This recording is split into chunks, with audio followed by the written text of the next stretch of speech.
Some of you may have experienced many movements in the Congress before and been part of many coalitions. Through my many years in Washington, I've been part of more than a few. But the truth is, I've actually never witnessed anything like what I've seen in recent months.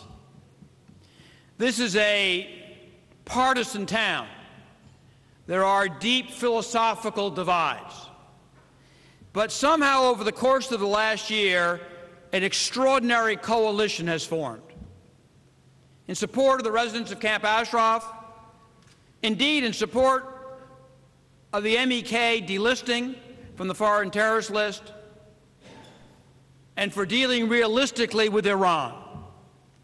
Now, I don't mean a few disparate members of the House or the Senate coming together on a letterhead. I'm talking about two former chairmen of the Joint Chiefs of Staff of the United States, a former CIA director, FBI director, some of the most distinguished names in American foreign policy, Democrats, Republicans, liberals, some conservatives, an extraordinary combination of people. Today, you're going to receive some exposure to this coalition. First, it is my pleasure to introduce to you former Secretary of Transportation, the former Chief of Staff to President Bush, one of the most reasoned gentlemen to serve in the United States government in recent years, who has lent his name and his prestige and his powerful voice to this cause. Andrew Card.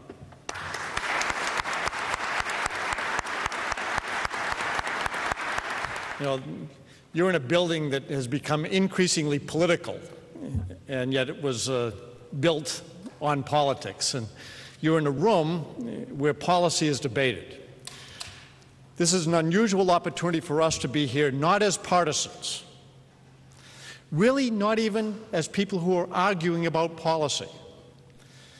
We're here to talk about something that's even much more than partisanship or policy.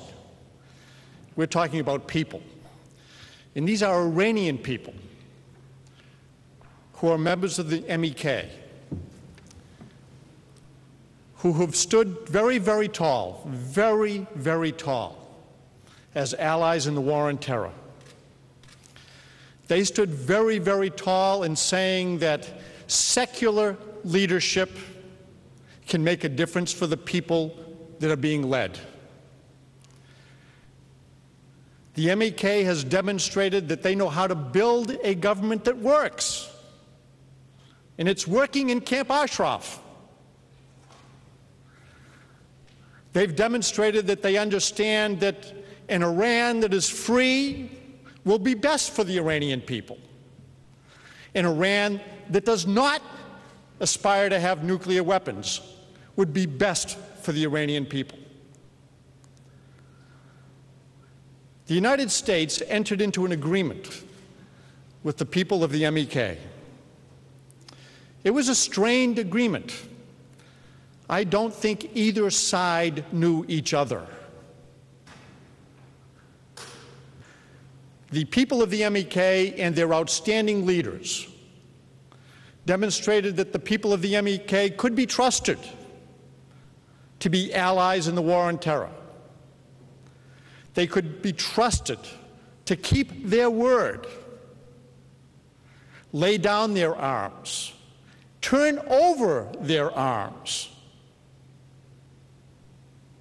and be in constructive force in dealing with Iranian regimes, or as an example to the Arab world about what good leadership means for the people.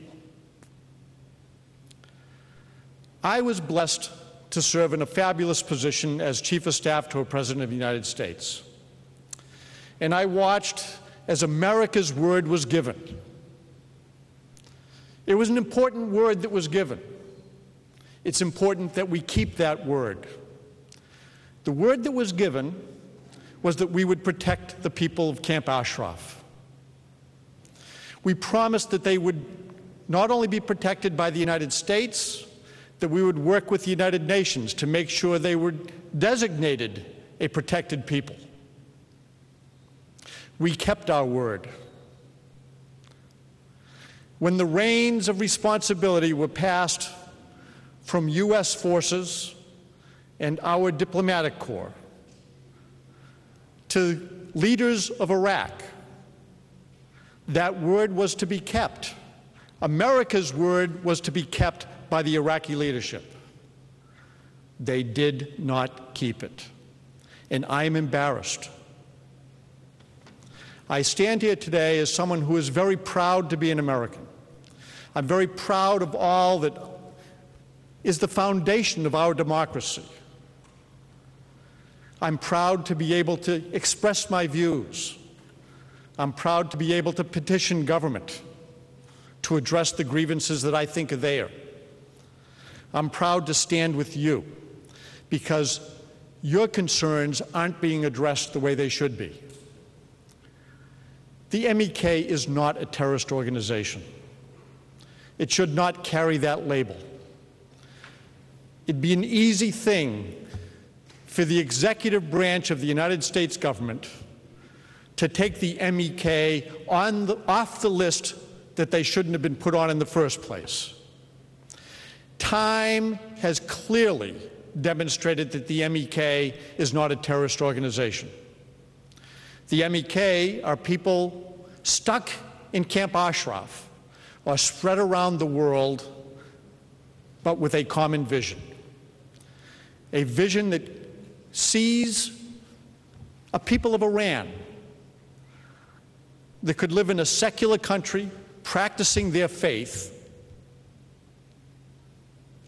living for dreams, and actually having those dreams.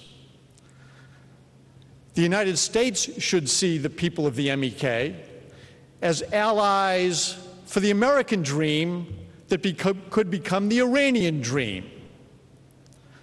And we should demonstrate that by saying the MEK is the right place to see what can happen in Iran. The MEK is the right place to see what good leadership can do. By the way, the leadership of the MEK, it's women, empowered, strong, responsible, competent, respected,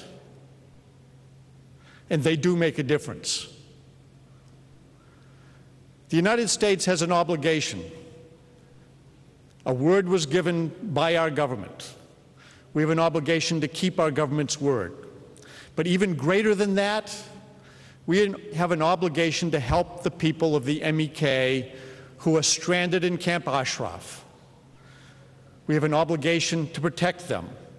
We have an obligation to make sure that when they stand and call for attention, the world listens and does not find an excuse to ignore only because the MEK is on an archaic list that they shouldn't have been put on in the first place.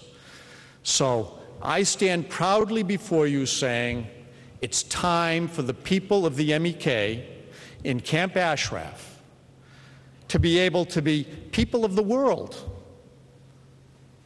They shouldn't be captives to a camp that they have made very nice on their own, without the assistance of the world. But they want to be world citizens, not just citizens of Camp Ashraf. They want to be Iranian citizens in a free Iran. They want to be world citizens that call attention to good secular leadership, where faith can be practiced, where nuclear weapons are not a desire, and where hopes can be realized. So the time has come. Washington can act. You in this audience know the answer to the question.